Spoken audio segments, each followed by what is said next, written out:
평생을 바쳐서 그 에덴 동산의 정확한 위치를 찾으려고 하는 고고학자를 한번 상상해 보시겠어요? 아, 지도를 들고 막 사막을 헤매는 그런 모습이 떠오르네요. 그렇죠. 막 중동 사막을 파헤치고 고대 강줄기 흔적을 막 추적하면서 수천 년 전 사과나무 화석이라도 하나 발견할까 싶어서 돋보기를 들이대는 그런 장면 말입니다. 사실 흔히들 상상하는 아주 익숙한 그림이긴 하죠. 네, 그런데 누군가 그 사람 어깨를 툭툭 치면서 이렇게 말하는 겁니다. 여보세요, 당신 지금 완전히 잘못된 지도를 보고 있어요. 그 좌표는 이라크 땅에 있는 게 아니라 바로 당신의 머릿속, 그러니까 당신의 마음 안에 있습니다라고요. 와, 그 말을 들으면 정말 허탈하면서도 충격적이겠는데요? 오늘 우리의 지적 여정은 바로 이 약간 도발적인 장면에서 출발합니다. 당신이 그동안 철석같이 믿고 있던 역사상 가장 유명한 이야기의 장르가 사실은 역사가 아니라 깊은 내면의 심리도식이었다면 어떨까요? 우리가 당연하게 여겨왔던 전제들이 송두리째 흔들리는 순간이죠. 맞습니다. 오늘 우리가 깊게 탐구할 자료는요. 김창호 작도의 저서 에덴의 뮤토스와 로고스 발췌본입니다. 네, 아주 흥미로운 문헌이죠. 오늘 우리는 아주 특별한 미션을 수행할 겁니다. 에덴 동산을 고대에 잃어버린 물리적 공간으로 보는 기존의 시각을 완전히 뒤집어 볼 거거든요. 그러니까 역사적 유적지가 아니라는 거군요. 네네. 대신 이것을 인간의 의식, 마음의 상태, 그리고 우리가 일상에서 매일 겪는 그 평화와 갈등의 메커니즘을 묘사한 고도의 심리적 은유로 해독해 볼 겁니다. 복잡한 신학적인 잣대를 들이대는 게 아니라 지금 당장 우리의 일상과 연결해 본다는 거네요. 맞아요. 지금 이 방송을 들으시는 여러분이 출근길에 있든 산책 중이든 상관없이 이 여정이 끝날 때쯤엔 세상을 바라보는 해상도가 완전히 달라져 있을 거라고 확신합니다. 사실 이 자료는 수천 년 동안 인류가 문자를 어떻게 오독해 왔는지, 그리고 그 표면적인 오해를 걷어냈을 때 얼마나 깊은 심리적 통찰이 드러나는지를 아주 명확하게 보여주거든요. 자, 그럼 그 거대한 오해의 출발점, 가장 유명한 문장부터 짚어보고 가죠. 창세기 9절 말씀하시는 거죠? 네, 창세기 2장 8절에서 9절을 보면요. 히브리어 원문에 야훼 하나님이 동방 에덴에 동산을 세우고 그가 빚은 사람을 그곳에 살게 하셨다. 이렇게 나옵니다. 네, 아주 익숙한 구절입니다. 우리는 보통 이 구절을 읽자마자 무의식적으로 지구본을 돌리잖아요. 막 티그리스 강이랑 유프레테스 강 사이 어딘가를 손가락으로 짚으면서요. 우리가 가장 먼저 깨야 할 고정관념이 바로 그겁니다. 대다수의 사람들은 이 에덴 동산 이야기를 특정한 시공간에서 벌어진 약간 물리적 창조 신화로 읽으려고 하거든요. 역사적인 팩트로 받아들인다는 거죠. 그렇죠. 하지만 저자는 이 이야기를 역사적 팩트로만 읽는 방식 자체를 아주 강도 높게 비판합니다. 비판까지요? 네, 심지어 그것이 창조주에 대한 신성 모독이자 이 텍스트가 품고 있는 진짜 지혜를 놓치는 안타까운 행위라고까지 강하게 말합니다. 잠깐만요. 여기서 제가 약간 악마의 변호인 역할을 좀 해보겠습니다. 네, 해보시죠. 사실 문자를 있는 그대로 역사적 팩트로 굳게 믿는 것이야말로 가장 신앙심 깊고 경건한 태도라고 생각하는 분들이 많지 않습니까? 그렇죠. 팩트라고 증명하고 싶어 하죠. 네, 이건 진짜 있었던 역사야 라고 증명하는 게 오히려 믿음을 지키는 일일 텐데 왜 저자는 그것을 신성모독이라거나 지혜를 잃는 행위라고 비판하는 걸까요? 신화를 단순한 비유로 치부해버리면 텍스트의 권위가 약해지는 거 아닌가요? 아주 예리하고 중요한 질문입니다. 표면적으로는 그 팩트를 지키는 게 텍스트를 보호하는 것처럼 보이잖아요. 네, 보통은 그렇게 생각하죠. 하지만 곰곰이 한번 생각해 보십시오. 만약 이 이야기가 단순히 신이 수천 년 전에 중동 땅 어딘가에 물리적인 정원을 만들고 첫 인간을 살게 했다는 일종의 창업과장 이력서에 불과하다면요? 이력서요? 과거의 기록물이라는 거네요? 네. 그렇다면 지금 21세기를 살아가는 여러분의 일상에 도대체 무슨 실질적인 의미가 있을까요? 그러니까 그저 옛날 옛적에 그런 일이 있었대 하고 끝나는 맞아요. 나와는 전혀 상관없는 과거에 단절된 사건이 되어버리는군요. 정확합니다. 신을 과거의 특정 시공간에 갇힌 중동의 부동산 개발업자 정도로 축소시키는 셈입니다. 부동산 개발업자라니 확 와닿네요. 저자가 우려하는 지점이 바로 이겁니다. 물리적 팩트에만 집착하면 우리는 그 장엄한 진리의 껍데기만 핥게 되는 거죠. 옛사람들의 무궁한 지혜를 다 놓쳐버리고요. 그렇다면 이것을 깊은 심리적이고 영적인 메타포로 읽어내면 어떻게 되는 건가요? 이 이야기는 과거에 이미 끝나버린 사건이 아니라 지금 이 순간 여러분의 내면에서 실시간으로 벌어지고 있는 의식의 진화 과정에 대한 아주 생생한 이야기가 됩니다. 과거의 역사가 아니라 지금 내 안에서 일어나는 일이군요. 물리적 지도를 찢어버려야 비로소 마음의 지도가 펼쳐진다는 뜻이네요. 네, 바로 그겁니다. 그렇다면 논리적으로 다음 퍼즐을 맞춰봐야겠습니다. 에덴이 지도상의 좌표가 아니라면 도대체 이 동산은 어디에 있는 건가요? 네. 그리고 그곳에 살도록 지어진 사람이라는 존재도 역사적인 주상이 아닐 텐데 도대체 누구를 의미하는 건가요? 그 퍼즐을 풀기 위해서 자료는 히브리어 원어가 가진 심리학적 의미의 칭의를 아주 섬세하게 파고듭니다. 원어의 의미요? 네, 먼저 하아다마라는 단어에서 출발하죠. 번역하면 흙이나 땅이라는 뜻인데요. 흙이요? 사람을 흙으로 빚었다고 할 때 그 흙인가요? 맞습니다. 그런데 이것은 단순히 우리가 밟고 있는 물질적인 흙이 아닙니다. 아무것도 자라지 않는 척박한 황무지, 즉 어떤 생명력이나 진정한 깨달음도 없는 텅 빈 마음의 상태를 의미합니다. 오, 듣다 보니까 현대 심리학에서 말하는 그런 상태랑 비슷한 것 같아요. 어떤 상태 말씀이시죠? 막 인생에서 밑바닥을 쳤다거나 에고가 완전히 붕괴된 상태요. 내가 모든 것을 안다고 자만하다가 결국 나는 아무것도 아니구나 하고 깨닫는 그 황량한 순간 말입니다. 아, 정말 정확한 연결입니다. 바로 그 척박한 황무지 같은 절망 속에서 어떤 존재가 거대한 깨달음을 얻는 겁니다. 어떤 깨달음이죠? 아, 나는 그저 한 줌의 먼지와 티끌에 불과한 존재구나 하는 깨달음이요. 이렇게 철저한 존재적 겸존의 상태에 이른 사람을 자료에서는 아담 아파르라고 부릅니다. 아담 아파르. 먼지 사람이란 뜻이군요. 먼지라는 단어의 선택이 진짜 기가 막히네요. 왜 그렇게 생각하시죠? 우리는 보통 먼지라고 하면 쓸어버려야 할 더러운 것으로 생각하잖아요. 그런데 건축이나 예술의 관점에서 보면 먼지나 흙이야말로 무엇이든 될 수 있는 가장 완벽한 제로 상태. 그러니까 텅 빈 캔버스잖아요. 아, 텅 빈 캔버스. 완벽한 기유네요. 네, 내가 무언가를 쟁취하고 뽐내는 막 꼿꼿한 상태가 아니라 철저히 나 자신을 비워내고 저는 사실 아무것도 모릅니다. 라고 완전히 항복했을 때를 의미하는 거군요. 마치 흙먼지 같던 마음에 단비가 내릴 준비가 된 것처럼요. 맞습니다. 고대인들은 자아가 완전히 비워진 그 절대적인 수용성을 바로 먼지로 표현한 겁니다. 와, 진짜 시적이네요. 그리고 그렇게 철저히 비워진 공간에 비로소 신적인 생명의 숨결, 즉 네샤마가 불어넣어집니다. 꽉 찬 그릇에는 아무것도 담을 수 없지만 비워진 마음에는 들어갈 수 있군요. 네, 먼지처럼 텅 빈 마음이어야만 우주의 숨결이 들어갈 수 있는 거죠. 이 숨결을 받아들여서 완전히 새로운 차원의 의식으로 호흡하게 된 존재를 성서는 레네페시하야, 즉 살아있는 영혼이라고 부릅니다. 레네페시하야, 살아있는 영혼. 네, 이것이 영적 의미에서 진정한 사람의 탄생입니다. 그럼 그렇게 탄생한 진정한 사람이 드디어 에덴 동산이라는 집에 입주하게 되는 건가요? 여기서 기가 막힌 반전이 일어납니다. 반전이요? 뭔데요? 에덴 동산은 그 먼지 사람이 입주하는 외부의 장소가 아닙니다. 네, 외부가 아니라고요? 히브리어로 에덴 동산은 간 베에덴인데요.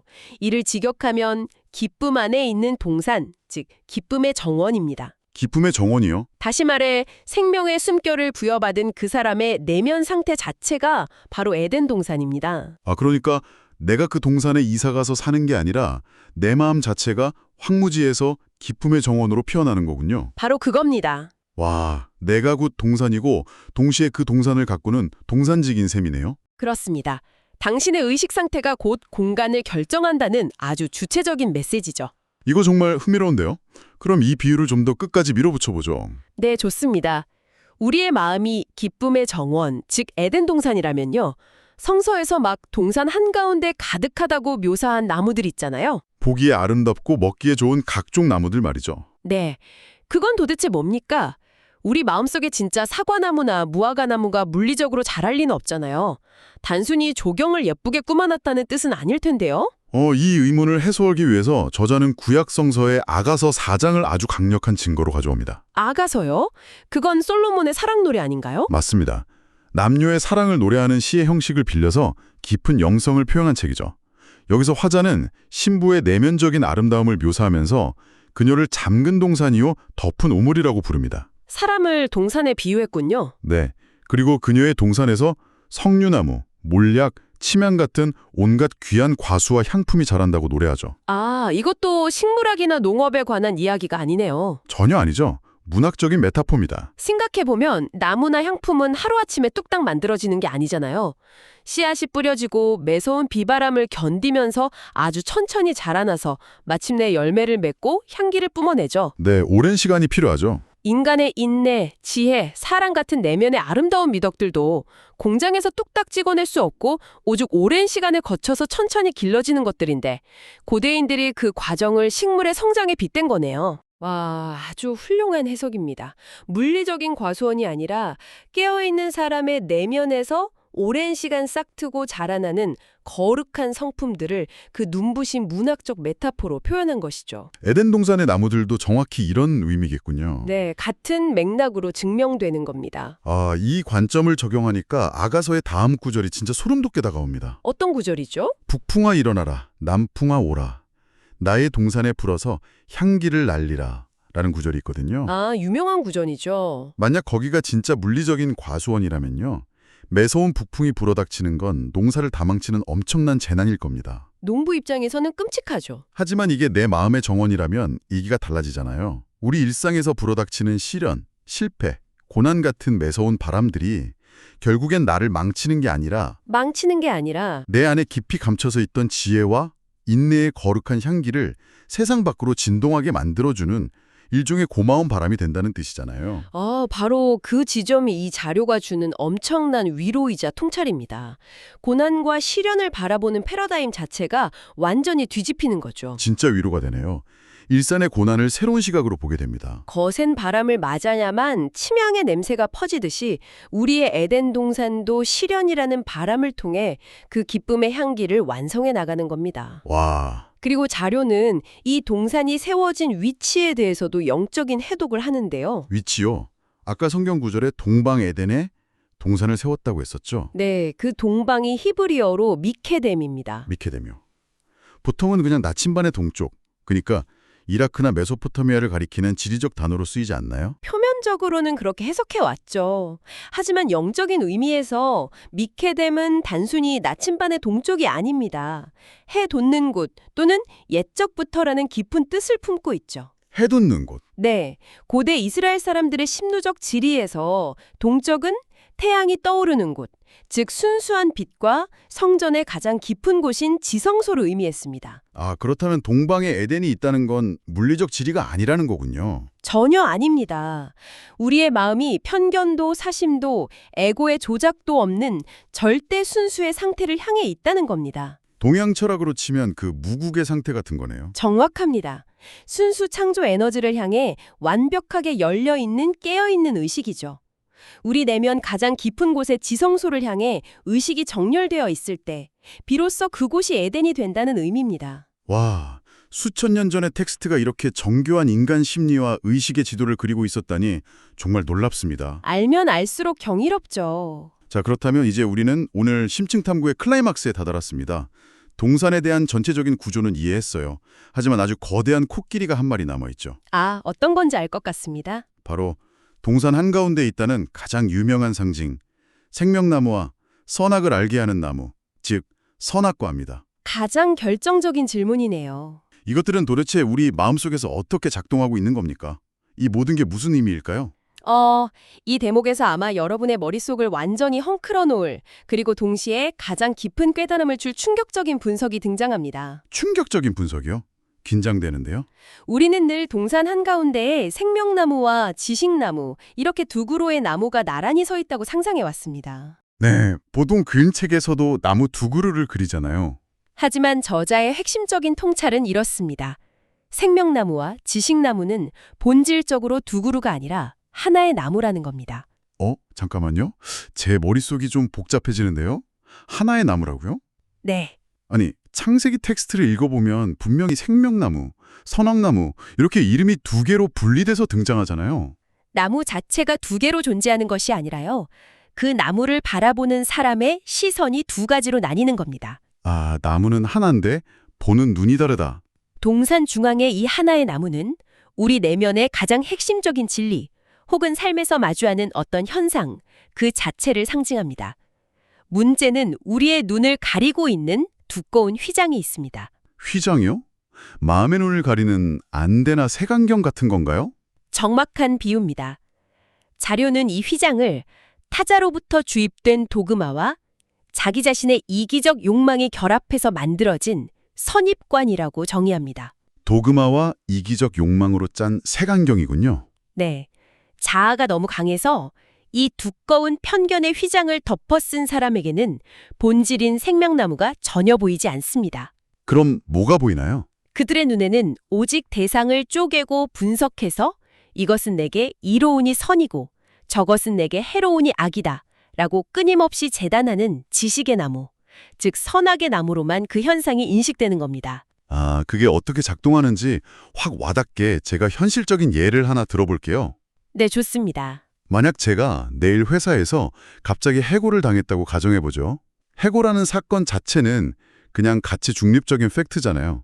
그러니까 동산 중앙에 있는 하나의 나무인 거죠. 그렇죠. 현상 그 자체죠. 그런데 제가 에고와 피해의식이라는 이 두꺼운 휘장을 딱 쓰고 이 사건을 보면 이건 바로 선악의 나무가 되는 거네요. 날 자른 상사는 악마야. 이건 내 인생의 끔찍한 재앙이고 불행이야. 라면서 막 분노하고 심판하겠죠. 완벽하게 선악의 렌즈로 보는 겁니다. 하지만 제가 그 휘장을 벗어던지고 선입관 없이 이 현상을 있는 그대로의 생명나무로 본다면 어떨까요? 아, 이것은 나의 한 챕터가 끝나고 내가 새로운 커리어를 개척할 수 있는 빈 공간이 열렸구나. 새로운 생명이 주어지는 기회구나. 라고 완전히 다르게 인식하게 되는 거군요. 와, 정말 완벽한 비유입니다. 해고라는 사건, 즉 나무 자체는 결코 변하지 않았습니다. 오직 당신의 심리적 렌즈가 바뀌었을 뿐이죠. 아, 진짜 소름 돋네요. 우리가 이렇게 삶을 자기 중심적인 지식으로만 헤아리면서 시시비비를 따져 서슬푸른 심판의 칼을 사방으로 휘두를 때 그 심판은 결국 어떻게 될까요? 글쎄요, 남을 베어버리겠죠. 자료는 명확히 경고합니다.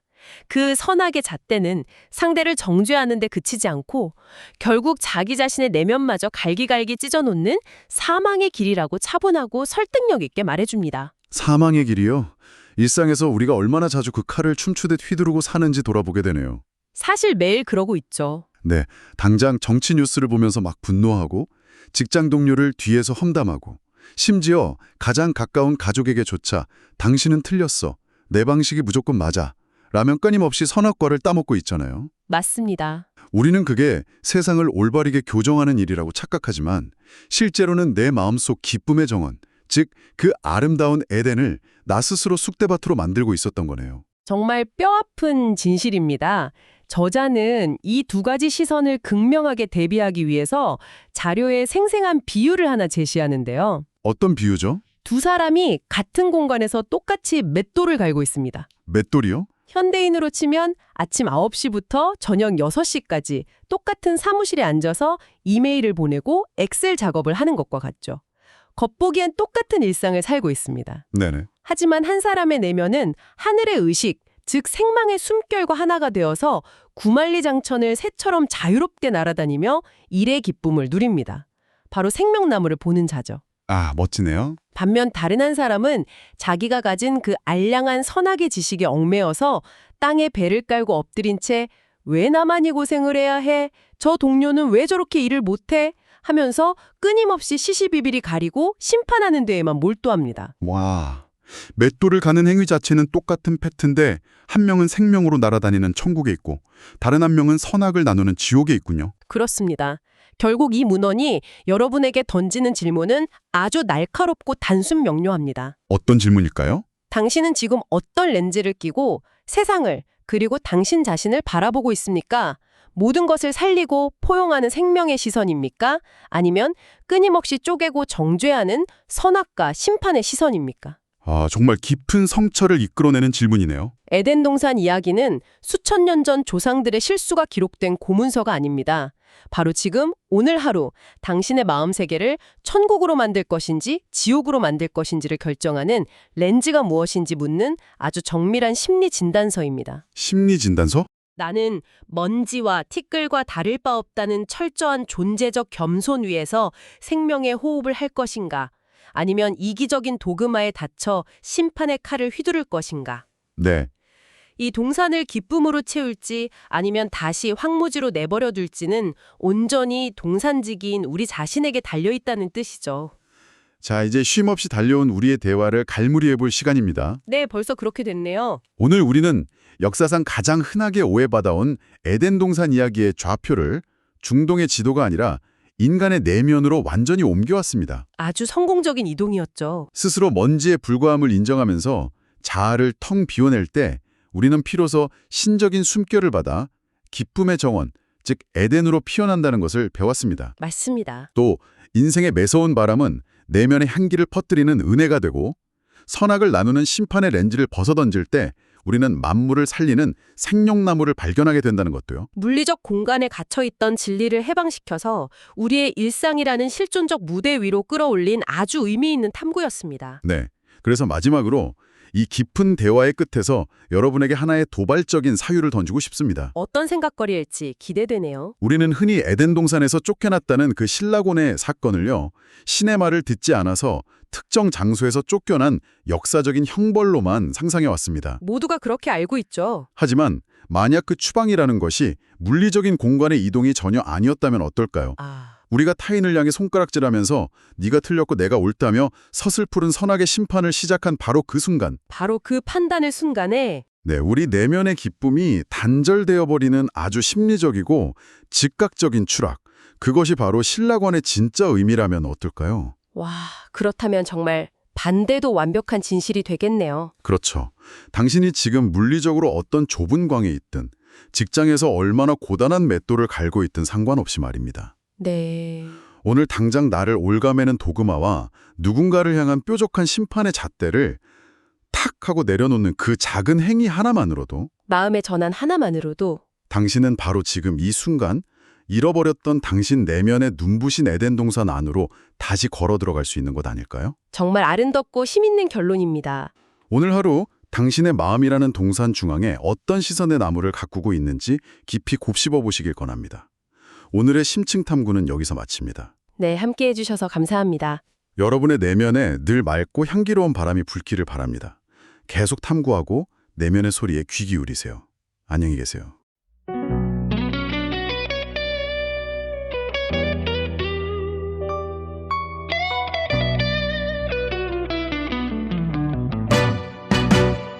에덴은 마음속 깊은 동산 신성한 숨결로 깨어난 아담 영혼의 씨앗을 심는 정원 황무지를 일구는 내면의 항해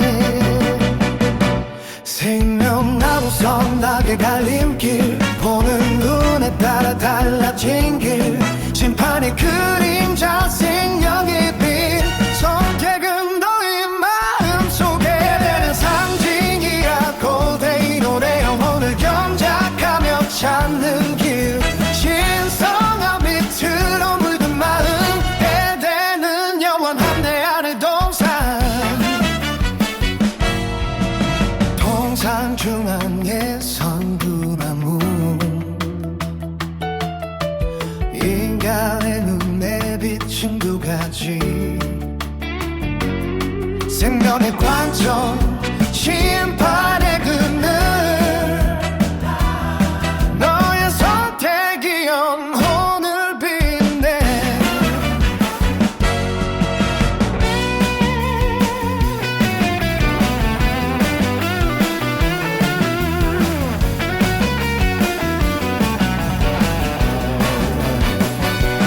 생명나무 선악의 갈림길 보는 눈에 따라 달라진 길 심판의 그림자 생명의 빛 선택한 너의 마음속에 에덴은 상징이야 고대의 노래 영혼을 경각하며 찾는